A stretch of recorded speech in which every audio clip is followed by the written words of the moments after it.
திருப்பரங்குன்றம் மலைப்பூச்சியில் ஆடு கோழி பலி கொடுக்கப்படாது என சிக்கந்தர் தர்கா நிர்வாகம் சார்பில் உயர்நீதிமன்ற மதுரை அமர்வில் தெரிவிக்கப்பட்டுள்ளது. இதுகுறித்த கூடுதல் விவரங்களை எமது செய்தியாளர் சந்திரன் வழங்க கேட்கலாம். வணக்கம் சந்திரன், விவரங்கள் என்ன? வணக்கம். திருப்பரங்குன்றம் மலை உச்சி தர்கா தரப்பில் கந்தூரிலிருந்து தடை கோரிய வழக்கில் சந்தனக்கூடு உலாவுக்கு மட்டுமே அனுமதி வழங்கப்பட்டுள்ளது. வேறு எந்த நிகழ்வுகள் அனுமதி வழங்க மாட்டேன் அரசு மதுரை அமர்வு தெரிவிக்கப்பட்டுள்ளது.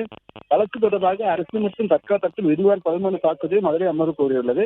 வழக்கில் இடைக்கால உத்தரவு பிறப்பிப்பதாக கூறி வழக்கை ஒத்திவிட்டு மதுரை வச்சிருக்கிறது. மதுரை சோலை அலைபுரத்தை சேர்ந்த மாணிக்கமுத்து என்ற மதுரை அமர்வு மனு தாக்கல் செய்தார். அது திருப்பரங்குன்றம் மலை உச்சியில் சிக்கந்த பால்சா தர்கா அமைந்துள்ளது. கடந்த ஆண்டு கந்தூரி விழா நடத்தி அசைவ உணவுகள் பரிமாற ஏற்பாடு செய்யப்பட்டன. பின்னர் இதனை எதிர்த்து தொடரப்பட்ட வழக்கை விசாரித்த மதுரை அமர்வு மலை உச்சியில் கால்நடையில் பலியிடவும் அசைவ பரிமாறம் தடை விதித்தது. இதோட உரிமையை நிலைநாட்ட உரிமை நீதிமன்ற அணுகலாம் என்று உத்தரவு என இதற்கு தடை விதிக்க வேண்டும் என கோரியிருந்தார். இந்த வழக்கு இன்று நீதிபதிகள் ஸ்ரீமதி முன்பாக விசாரணைக்கு வந்தது. அப்பொழுது மந்தா தரப்பில் ஏற்கனவே மதுரை அமர்வு மலை உச்சியில் கால்நடையில் பலியிடவும் அசைவ உணவுகள் பரிமாறம் தடை விதிக்கப்பட்டது என தெரிவிக்கப்பட்டது. அரசு தரப்பில் சந்தனக்கூடு விழாவுக்கு மட்டுமே அனுமதி வழங்கப்பட்டுள்ளது. வேறு எந்த நிகழ்வு நடத்த அனுமதி வழங்க மாட்டோம் என தெரிவிக்கப்பட்டது. அதற்கு நீதிபதி சந்தனக்கூடு விழா என்றால் என்ன, எப்படி நடக்கும் என கேள்வி எழுப்பினார்.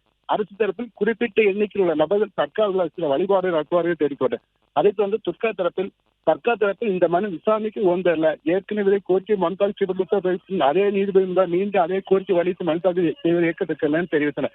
அதைத் தொடர்ந்து நீதிபதி இஸ்மலா இடைக்கால உத்தரவு பிறப்பாக கூறி ஈசமா 10 மணிக்கு உத்தரவிட்டு வழக்கு விசாரணை ஒத்திவைத்துள்ளனர். விவரங்களுக்கு நன்றி சந்திரன். பிளே ஸ்டோர் மற்றும் ஆப் ஸ்டோரில் இருந்து பாலிமர் செயலியை QR கோடு மூலம் பதிவிறக்கம் செய்யுங்கள். செய்திகளை உடனுக்குடன் பெறுங்கள்.